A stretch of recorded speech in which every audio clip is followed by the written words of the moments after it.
थोड़ा सा विलंब हुआ है। हम लोग आज की चर्चा की शुरुआत करते हैं। आज हम लोग किसान आंदोलन आने वाले दिनों में जिस तरीके की गतिविधियों को छेड़ने वाला है और एक थोड़े से विराम के बाद, थोड़े से इंतजार के बाद किसान आंदोलन ने जिस तरीके से अपने आप को विकसित करने की कोशिश की है, इस विषय पर बातचीत करेंगे। मुझे लगता है कि रोशनी की वजह से थोड़ी सी दिक्कत हो रही होगी, लेकिन फिर भी हम अपनी बात को पहुंचा पाएंगे। शक्ल से ज़्यादा महत्वपूर्ण है संदेश का पहुंचना। जैसे कि आप सभी साथियों को जानकारी है कि 19 नवंबर को जब प्रधानमंत्री ने ये घोषणा की थी कि वो उन काले कानूनों को वापस लेते हैं, उसके बाद एक समय निकला था जिस समय के बारे में ये कहा जा सकता है कि वो इंतजार का समय था। वो इस बात के कोशिश का समय था कि प्रधानमंत्री ने और उनकी सरकार ने जिस तरीके के वायदे किए हैं, वो वायदे पूरे होने में थोड़ा सा समय लगेगा और इसलिए ये बीच में बार बार उनको याद दिलाने के लिए तमाम तरीके के प्रयत्न किए गए, लेकिन आंदोलनात्मक कार्रवाई नहीं की गई।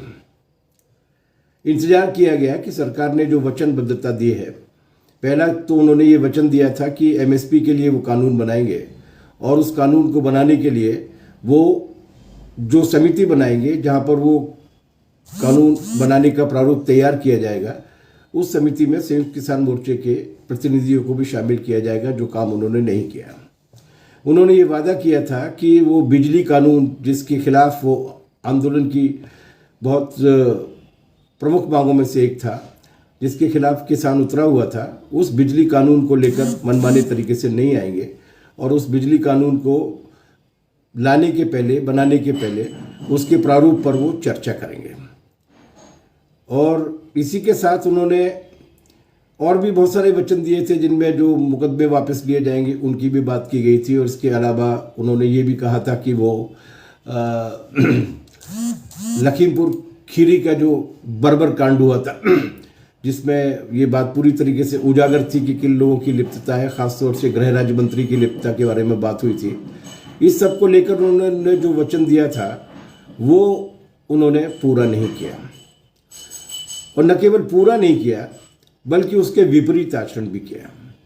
उदाहरण के लिए जैसे वो बिजली कानून लेकर आ गए, उदाहरण के लिए जैसे उन्होंने 19 नवंबर को ये घोषणा तो कर दी 2021 में उस आंदोलन के दबाव में आकर कि उन तीनों कानूनों को वापस लिया जाता है, और 10 दिन के अंदर अंदर पार्लियामेंट में उनको रिपील करने का काम भी कर लिया गया है। लेकिन वास्तविकता में जहाँ जहाँ भारतीय जनता पार्टी की राज्य सरकार है, वहाँ पर उन्होंने पिछले दरवाजे से उसको लागू करने की तिकड़में शुरू कर दिया। कई राज्यों में तो वो कानून बनने के पहले से ही उस तरीके की प्रक्रिया शुरू हो चुकी थी। जैसे जिस राज्य में मैं बैठा हुआ हूँ, या जो किसान आंदोलन के एक महत्वपूर्ण प्रदेशों में से एक था हरियाणा, वहाँ पर तो अडानी के साइलो और बाकी की ये जो कॉरपोरेट कंपनियाँ, उनकी खरीदारी का मैकेनिज्म शुरू हो चुका था। मध्य प्रदेश में ये काम हो ही चुका था। तो इस तरीके से उन्होंने बाद में जब इन तीनों कानूनों को वापस लेने के बाद उन्होंने ये प्रयत्न शुरू किए कि वो बिना केंद्रीय कानून लाए हुए अपनी राज्य सरकारों के जरिए उनको किस तरीके से लागू करा सकते हैं। तो ये वो पृष्ठभूमि थी जिस पृष्ठभूमि में संयुक्त किसान मोर्चे ने और उस किसान आंदोलन से जुड़े हुए अनेक लोगों ने ये पाया कि ये विश्वासघात है, ये दी गई वचनबद्धता से मुकरना है, और ये एक तरीके से अपमानजनक है उस ऐतिहासिक किसान आंदोलन को, जिस ऐतिहासिक किसान आंदोलन ने 750 से ज़्यादा, 715 से अधिक अपने साथियों की शहादतें दिल्ली की बॉर्डर पर दी थी। इस पृष्ठभूमि में इस बीच में एक और घटना घटी जिसका सामान्य उल्लेख करना जरूरी है, हालांकि उसका कोई गुणात्मक महत्व नहीं है और उससे कोई विशेष फर्क नहीं पड़ा देश के किसानों की एकता से। लेकिन जैसे कि हम जानते हैं कि मौजूदा हुक्मरानों का जो समूह है वो किसी बात में विशेष रूप से पारंगत है, अगर वो किसी बात में विशेष रूप से बहुत ज़्यादा सिद्धहस्त है, एक्सपर्ट है, तो वो है विभाजन और फूट डालने का काम। वो जनता के बीच में भी फूट डालते हैं, वो समुदायों के बीच में भी फूट डालते हैं, वो प्रदेशों के बीच में भी फूट डालते हैं। आप देख ही रहे हैं जो मणिपुर, मिजोरम और आसाम के बीच में हो रहा है, गोलियां चल रही हैं, इस तरीके की भी नौबत आती है। और जो सांप्रदायिकता के नाम पर या जातिगत समूहबंदी और गोलबंदियों के नाम पर हो रहा है। लेकिन ये काम उन्होंने, जो काम वो लगभग 380 दिन तक चले किसान आंदोलन के दौरान नहीं कर पाए थे, वो काम उन्होंने इस शांति काल में करने की कोशिश की और संयुक्त किसान मोर्चे की एकता को तोड़ने का प्रयत्न किया। कुछ संगठन ऐसे थे जिनकी कमजोरियां थी, एक आध दो संगठन ऐसे भी थे जिनका अतीत इस तरीके की विचारधारा के साथ था। तो उन्होंने एक गफलत पैदा करने की कोशिश की कि जैसे संयुक्त किसान मोर्चे में बिखराव आ गया है, किसानों की वो एकता टूट गई है और फलाने अलग हो गए और ठिकाने ये करने लगे हैं, एक वातावरण बनाने की कोशिश की। उनका मकसद ये था कि जनता के बीच में ये संदेश जाए कि अब तो फूट पड़ गई है, तो अब तो किसी तरीके का आंदोलन हो नहीं सकता। यही दोनों चीजें थी जिसकी पृष्ठभूमि में 4 सितंबर के दिन संयुक्त किसान मोर्चे की एक बैठक हुई दिल्ली में। और उस बैठक में उन्होंने ये फैसला लिया कि अक्टूबर महीने तक लगातार ग्रामीण इलाकों में, कस्बों में, तहसीलों में, ब्लॉक्स पर जागरण का कार्यक्रम किया जाएगा। ये जो सरकार की कारगुजारियां हैं उनके बारे में लोगों को जानकारी दी जाएगी। और उसके बाद 2 आह्वान किए गए। एक आह्वान तो ये था कि 19 नवंबर के दिन, जिस दिन प्रधानमंत्री को विवश होना पड़ा था इन तीनों कानूनों को वापस लेने के लिए, उस 19 नवंबर के दिन पूरे देश भर में विजय दिवस मनाया जाएगा, फतेह दिवस मनाया जाएगा। और 26 नवंबर के दिन एक बार फिर पूरे देश भर में लामबंदियां की जाएंगी बड़े पैमाने पर और लोगों को लाया जाएगा वहाँ। अभी राजभवन पे प्रदर्शन करके राज्यपालों के जरिए केंद्र सरकार को ज्ञापन दिया जाएगा। इस देश के 25 से ज़्यादा राजभवनों पर ये कार्रवाइयाँ हुई हैं। लेकिन केवल वही कार्रवाई नहीं हुई, बल्कि 3000 से ज़्यादा स्थानों पर, जिलों में भी और कुछ जगह पर और भी नीचे लोगों की भागीदारियां हुई हैं, प्रदर्शन हुए हैं और वहाँ पे संबंधित अधिकारियों के जरिए ज्ञापनों को पहुँचाया गया है। और हमारी जानकारी है कि लगभग 50 लाख के आसपास लोगों ने इन पूरे देश भर में हुई कार्रवाइयों में किसी न किसी स्तर पर शिरकत की, भागीदारी की। और इनके जरिए ये भेजा गया ज्ञापन राज्यपालों के जरिए और उनसे ये मांग की गई। 8 मांगे, मुख्य रूप से 8-9 मांगे थी जिन मांगों को उठाया गया। अलग अलग राज्यों में अलग अलग तरीके की मांगें भी उठाई गई, जिनके बारे में मध्य प्रदेश में किसान आंदोलन के आह्वानों को लेकर जब अपन लोग बातचीत करेंगे तो आएंगे। पहले तो मांग ये की गई, ये जो 8 मांगे थी 26 नवंबर 2022 को राज्यपालों के जरिए राष्ट्रपति श्रीमती द्रौपदी मुर्मू जी के लिए भेजे गए ज्ञापन में। उसमें पहली बात तो वही थी कि एमएसपी का कानून बनना चाहिए और वो C2+50% के आधार पर होना चाहिए, स्वामीनाथन आयोग की सिफारिशों के आधार पर होना चाहिए। और ये केवल कुछ बड़ी फसलों के लिए नहीं होना चाहिए, बल्कि ये सारी फसलों के लिए होना चाहिए, क्योंकि अलग अलग इलाकाई मौसम के हिसाब से अलग अलग तरीके की फसलें की जाती है। इसलिए केवल गेहूं के लिए या चावल के लिए या दाल के लिए, इन्हीं चीज़ों के लिए अगर आप करेंगे तो उसका लाभ पूरे देश के किसानों को नहीं मिल पाता और ख़रीद भी नहीं हो पाती। तो इसलिए जितनी भी फसलें, उन सारी फसलों के लिए एमएसपी का गारंटी देने वाला कानून बनना चाहिए। और उस कानून का आधार लागत, दोनों तरीके की लागत का दुगना और उस पर 50% का न्यूनतम मुनाफा गारंटीड करते हुए होना चाहिए।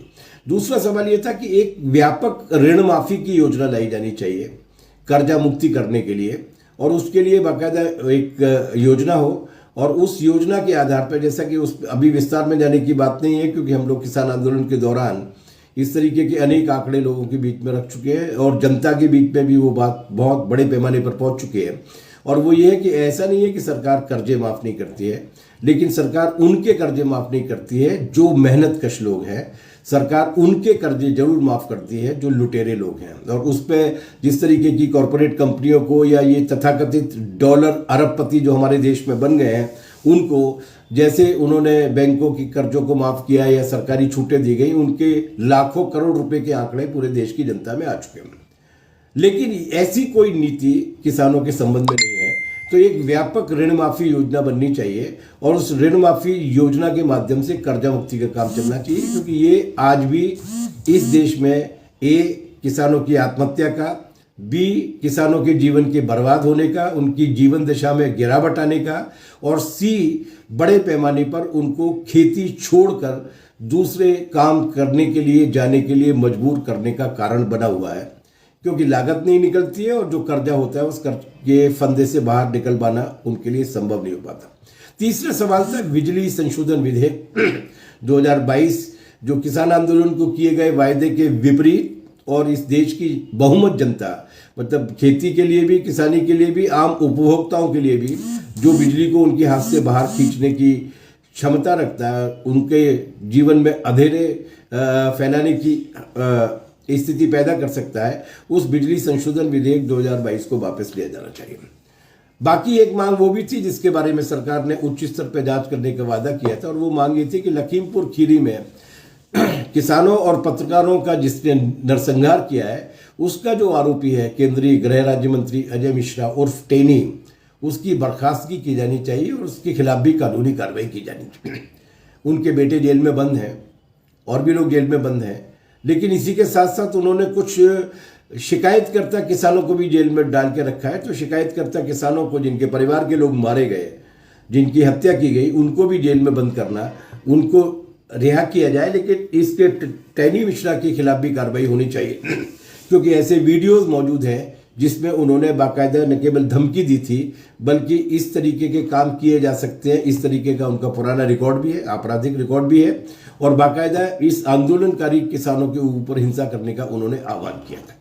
तो चौथी मांग हमारी ये थी कि लखीमपुर खीरी के मामले में केंद्रीय गृह राज्य मंत्री का इस्तीफा होना चाहिए और उनके खिलाफ कानूनी कार्रवाई होनी चाहिए। उन्हें अपराध के में योगदान देने या आह्वान करने या भड़काने या साजिश रचने, जो भी मुकदमे बनते हैं, उसमें उनके खिलाफ कानूनी कार्रवाई होनी चाहिए। इस बीच में प्राकृतिक आपदाओं के कारण किसानों की फसल पूरी तरीके से बर्बाद हो गई। इस सवाल को लेकर एक ज़माने में जो हमारे यहाँ प्रैक्टिस थी कि कुछ राहत देने का फैसला सरकार की ओर से किया जाता था, वो चलन आजकल पूरी तरीके से बंद हो गया है और फर्जी बीमा कंपनियों के जरिए एक बहुत ही दोषपूर्ण बीमा योजना लेकर आए हैं। तो उसके बारे में भी ये मांग की गई थी कि किसानों की फसल बर्बाद होने पर उनको शीघ्र क्षतिपूर्ति होनी चाहिए और इसके लिए एक ऐसी फसल बीमा योजना लानी चाहिए जो व्यापक हो, जो प्रभावी हो। उसको लेकर अलग अलग तरीके के पहलू हैं कि सर्वे का आधार क्या होना चाहिए, जिला होना चाहिए, ब्लॉक होना चाहिए, पंचायत होनी चाहिए, पटवारी हल्का होना चाहिए या खेत होना चाहिए, मुआवजा कितना मिलना चाहिए, मुआवजे का अनुपात किस तरीके का होना चाहिए, ये सब चीज़ें हैं। तो एक ऐसी व्यापक फसल बीमा योजना लाई जाए ताकि प्राकृतिक आपदा की वजह से किसानों की फसल जो बर्बाद होती है उसमें उनको राहत मिल सके। एक और महत्वपूर्ण सवाल था जो इस देश के खेती किसानी के संकट में पड़ जाने की वजह से था, और वो ये था कि एक किसान एक ऐसा समुदाय है जिसके लिए किसी भी तरीके की कल्याणकारी योजना इस देश में अस्तित्व में नहीं। बाकी खासतौर से मेहनतकश तबकों में जो मजदूर वर्ग है उसने अपने आप को संगठित करके लड़ाई लड़ के लगातार ऐसा काम किया है कि उन्होंने अपने लिए कुछ अधिकार हासिल कर लिए, लेकिन इसके बावजूद भी किसान एक ऐसा तबका है जिसके लिए किसी तरीके की कल्याणकारी योजना नहीं।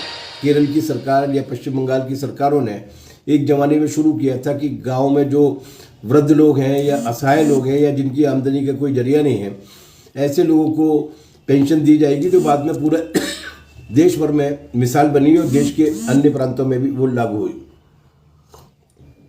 लेकिन किसान के लिए ऐसी कोई योजना नहीं है, खेत मजदूर के लिए भी ऐसी कोई योजना नहीं। तो ये भी मांग की गई थी कि सभी मध्यम छोटे और सीमांत किसानों और कृषि श्रमिकों को प्रति माह कम से कम 5,000 रुपए की किसान पेंशन मिलनी चाहिए। आंदोलन के दौरान जो झूठे मुकदमे दर्ज हुए थे उनकी वापसी की भी बात हुई थी, और वास्तविकता ये है कि हरियाणा में काफ़ी हद तक और पंजाब में, क्योंकि उस जमाने में जो सरकार थी उस सरकार ने भी एक भूमिका निभाई थी और वहाँ पर मुकदमे वापस हो गए थे। लेकिन अभी भी बहुत ऐसे राज्य हैं जहाँ पर अनेक मुकदमे अभी भी वापस नहीं हुए। जैसे यहाँ पर मैं बोल रहा हूँ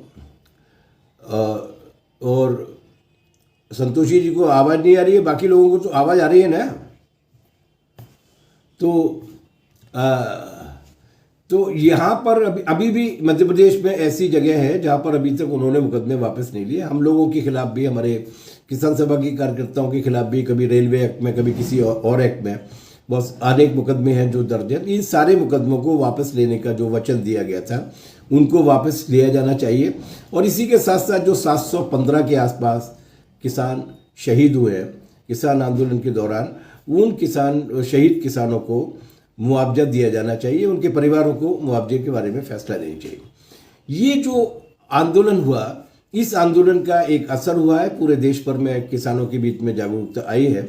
और जब मैं प्राकृतिक आपदा की बात कर रहा था तो कॉमरेड इंद्रजीत सिंह जी ने, जो हमारे वरिष्ठ नेता हैं, उन्होंने याद दिलाया कि गायों के अंदर भी जो बीमारी फैली हुई है, जिसे लंपी बीमारी के रूप में जो लोकप्रिय है, LSD की जो बीमारी है,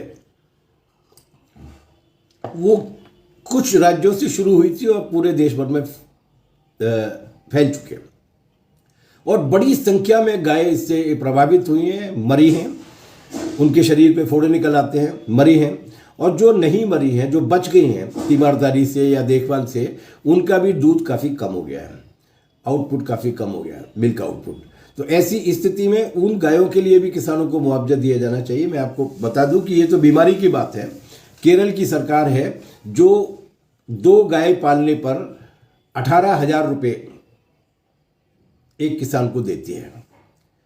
क्योंकि आप अगर गौपालन को बढ़ावा देना चाहते हैं या आप दूध की आवश्यकताओं के लिए कुछ करना चाहते हैं, तो इस तरीके के प्रावधान पूरे दुनिया भर में, हमारे देश में केवल केरल में है, क्योंकि वहाँ पर किसानों के प्रति चिंतित एक सरकार अस्तित्व में है। लेकिन बाकी देशों में भी है। अमेरिका जैसे ठग पूंजीवादी देश में भी वहाँ के किसानों को भी गाय पालने पर प्रति गाय के हिसाब से वो सब्सिडी देते हैं उसको, प्रतिदिन के हिसाब से, क्योंकि वो भी एक तरीके का काम है। हमारे यहाँ पर ऐसा कुछ नहीं हुआ, बल्कि ये जो लंपी बीमारी हुई, उस लंपी बीमारी की वजह से उन गायों की देखभाल करने के लिए या उससे हुए नुकसान की भरपाई करने के लिए सरकार ने चिंता ही नहीं की। और जैसा कि हमारे यहाँ होता है, जब कोरोना के समय इंसान की जिंदगी की चिंता नहीं की जा रही थी, तो लंपी बीमारी से मरने वाली गायों की चिंता करने का तो कोई प्रश्न ही पैदा नहीं होता। ये भी एक समस्या है। और इसी तरीके से ये एक समस्या दूसरे रूप में भी निकल कर आती है, जिस पर अपन जब मध्य प्रदेश के बारे में बात करेंगे तो चर्चा करेंगे। अखिल भारतीय पैमाने पर इस 26 नवंबर की पूरी देशव्यापी कार्रवाई, जिसमें मैं दोहरा दूं, 50 लाख से ज़्यादा किसानों ने पूरे देश भर में 25 राजभवनों पे और 3000 से ज़्यादा स्थानों पर अलग अलग जिलों में जो विरोध कार्रवाइयाँ हुई हैं, उसमें 50 लाख के करीब किसानों ने हिस्सेदारी की और इन मांगों को किया। लेकिन ये आंदोलन का एक चरण था, एक तरीके से वर्षगांठ मनाने का और उस वर्षगांठ पर संकल्प लेने की बात थी, क्योंकि 26 नवंबर 2020 से ये आंदोलन शुरू हुआ था। लेकिन इस आंदोलन को अब निरंतरित करने का फैसला लिया है। अगले चरण में मैं सभी साथियों से, माफ कीजिएगा, सभी साथियों से निवेदन करूंगा कि वो अपने अपने जिलों में इसको लागू करने की कोशिश कर रहे हैं। अगले कार्यक्रम के रूप में ये तय किया गया कि 1 दिसंबर से 11 दिसंबर तक जितने भी मेंबर ऑफ पार्लियामेंट सांसद हैं, लोकसभा के और राज्यसभा के, और जितने भी राज्यों की विधानसभा हैं, उनके जितने भी विधायक हैं, इन सबके पास किसान जाएगा डेलीगेशन लेकर, और इन मांगों को लेकर, जो किसान की, देश की किसानों की जो मांगे हैं, उन मांगों को लेकर उनके बीच में पहुंचेगा। और उन मांगों को पूरा करने में वो सांसद के नाते राज्यसभा में और लोकसभा में, और विधायक के नाते अपने अपने राज्यों की विधानसभा में अपनी आवाज उठाएं, इस बात का आग्रह करेगा।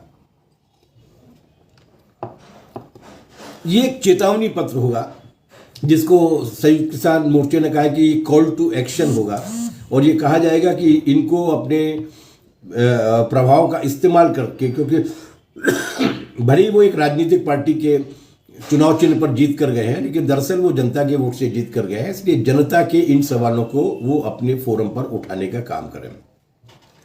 इसी के साथ साथ संयुक्त किसान मोर्चे ने एक और बातचीत की थी, और वो बातचीत ये थी कि इस वक्त, जैसा कि अपन लोग जानते हैं, अभी विस्तार में जाने की आवश्यकता नहीं है, कि जिस तरीके से इस पूरे देश भर में फसल को बर्बाद करने के लिए जो आवारा जानवर घूम रहे हैं, आवारा पशु घूम रहे हैं, वो तो एक अलग महत्वपूर्ण सामयिक मुद्दा है।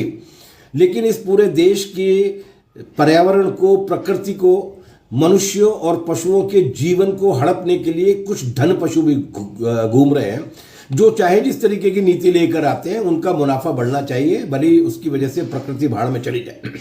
ऐसे अनेक ठोस उदाहरण हैं जिनको लेकर मध्य प्रदेश में 26 नवंबर के दिन जब हम लोगों ने कार्रवाई की थी राजभवन पर, उस वक्त मध्य प्रदेश का भी एक ज्ञापन दिया गया था, जिसमें पूरे प्रदेश में किस तरीके से, चाहे वो चंबल का सवाल हो, चाहे वो नर्मदा का सवाल हो, चाहे वो सोन नदी का सवाल हो, चाहे वो तमस का सवाल हो, किस तरीके से नदियों को हड़पा जा रहा है, किस तरीके से पहाड़ों को खोदा जा रहा है और किस तरीके से पूरी प्रकृति को बर्बाद किया जा रहा है।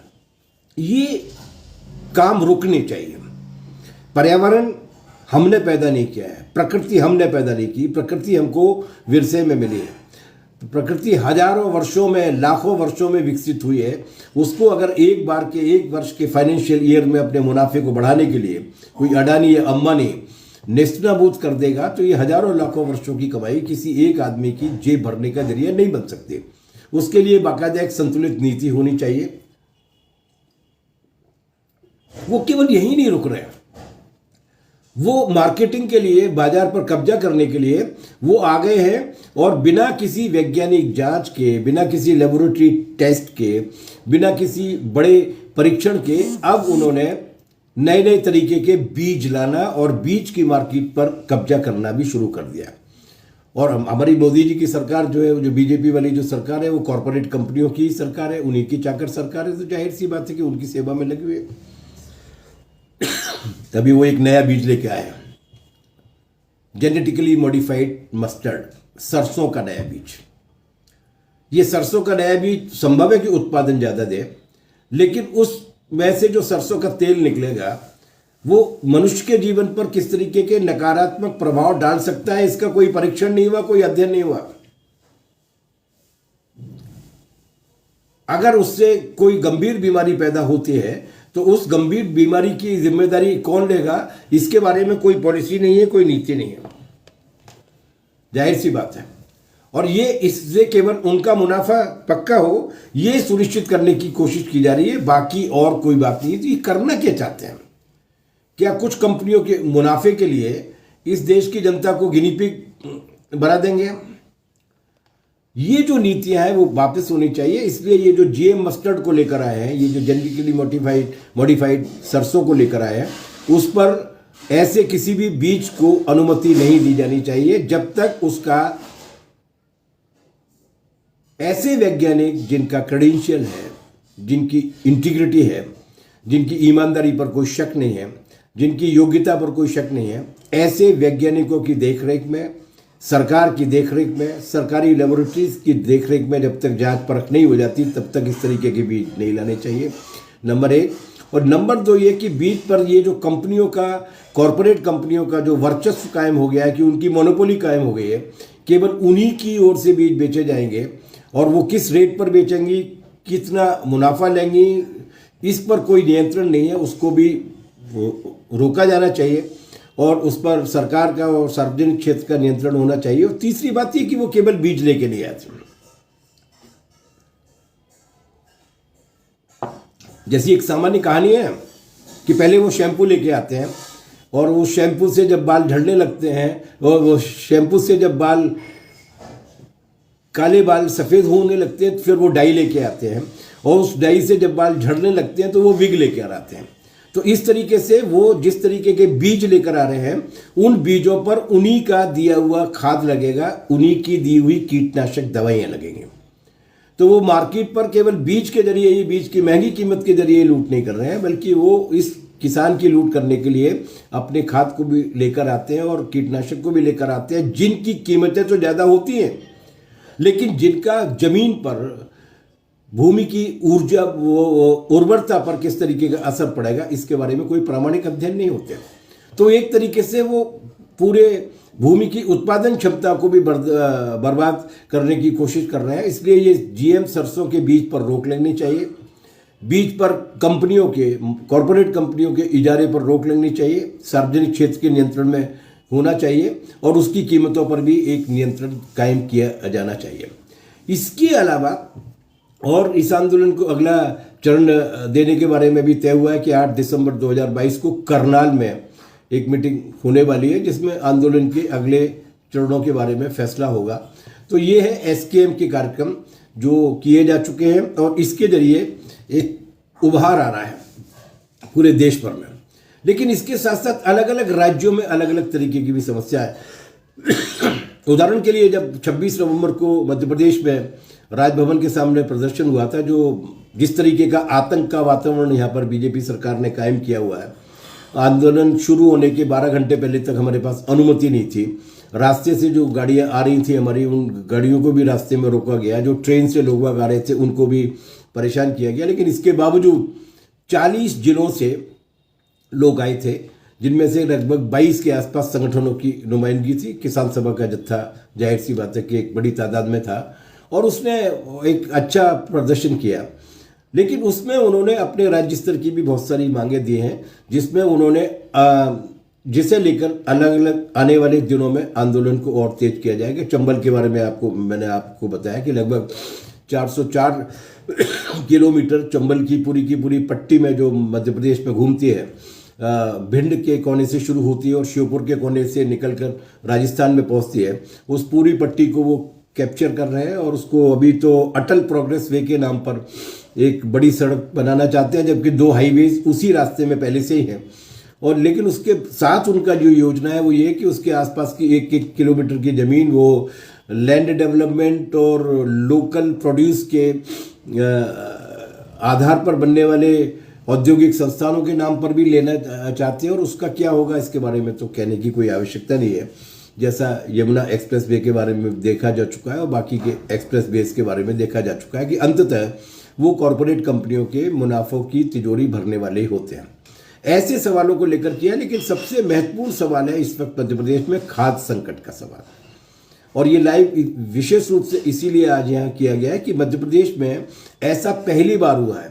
हालांकि विडंबना की बात यह है कि हमारे यहाँ जो मुख्यमंत्री है वो अपने आप को किसान का बेटा ही मानता है और वो किसान के बेटे होने के नाते वो उनके जितने भी अभिनय और जितनी भी उनकी जिसको भी कह सकते हैं प्रहसन, सम्मानजनक भाषा में इन्हीं शब्दों का इस्तेमाल किया जा सकता है, वो सब करते हैं। लेकिन ये मध्य प्रदेश में पहली बार हुआ है जब खाद की लाइन में लगे हुए नौजवान किसान रात के 12 बजे आते हैं, 2 बजे आते हैं, सुबह 4 बजे तक लगे रहते हैं और लगे लगे उनकी मौत हो जाती है, मर जाते हैं, खाद नहीं मिलता।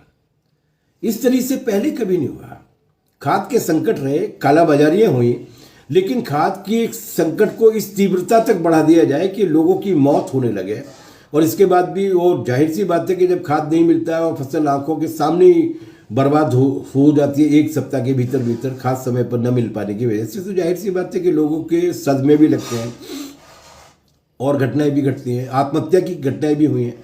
तो ये जो खाद का संकट है, इस खाद के संकट के खिलाफ 1 से लेकर 7 दिसंबर तक पूरे मध्य प्रदेश भर में उन्होंने ये फैसला लिया है कि कॉमरेड इंद्रजीत सिंह जी बता रहे हैं कि हरियाणा में पुलिस लाइन में खाद की बिक्री की जा रही है। मध्य प्रदेश में तो कहीं नहीं की जा रही है। मध्य प्रदेश में तो एक और जोरदार काम किया है कि पहले यहाँ पर ये था कि 75% खाद कोऑपरेटिव सहकारी समितियों के जरिए जो किसानों की समितियां हैं उन समितियों के जरिए दिया जाएगा और 25% खाद जो है वो खुली मार्केट में बेचा जाएगा। इन्होंने इसको उलट दिया है। कहने को तो ये कहा गया कि 50% खाद जो है वो सोसाइटीज़ के जरिए जाएगा और 50% खाद जो है वो मार्केट से दिया जाएगा, लेकिन असल में सोसाइटीज़ को भेजे जाने वाला खाद 25 से लेकर 30% तक ही दिया जा रहा है। बाकी 75 से लेकर 70% तक खाद जो है वो निजी व्यापारियों के हाथ में सौंप दिया गया है। और व्यापारी कौन है इसके बाद ये कहने की आवश्यकता नहीं है। और संकट केवल यही नहीं है कि वो अपने यहाँ पर खाद को दबा के बैठे हैं और कालाबाजारी कर रहे हैं। संकट ये भी है कि नकली खाद और नकली बीज भी मध्य प्रदेश की फसल के और एक बहुत बड़े हिस्से को बर्बाद कर रहा है।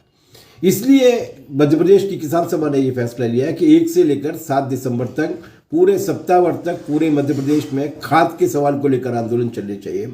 और इसके लिए केवल जिला कलेक्टर या तहसीलदार ब्लॉक लेवल पर या डिस्ट्रिक्ट लेवल पर ही कार्रवाई नहीं करनी है, बल्कि इसके लिए ये भी तय किया गया कि जहाँ जहाँ किसान संगठित है, जहाँ जहाँ किसान सभा की इकाइयाँ हैं, वहाँ पर जो सोसाइटीज़ पड़ती हैं उन सोसाइटीज़ के सामने खड़े होकर भी प्रदर्शन किया जाना चाहिए। खास संकट का पुतला जलाना चाहिए, मुख्यमंत्री के लिए ज्ञापन भेजना चाहिए और उन सोसाइटीज़ के माध्यम से किसानों के बीच में इस सवाल पर एक ऐसा जन दबाव बनना चाहिए जिसकी वजह से वो सरकार को मजबूर कर सके कि वो खाद का सही तरीके से वितरण करें और लोगों की खेती को बर्बाद होने से रोकें।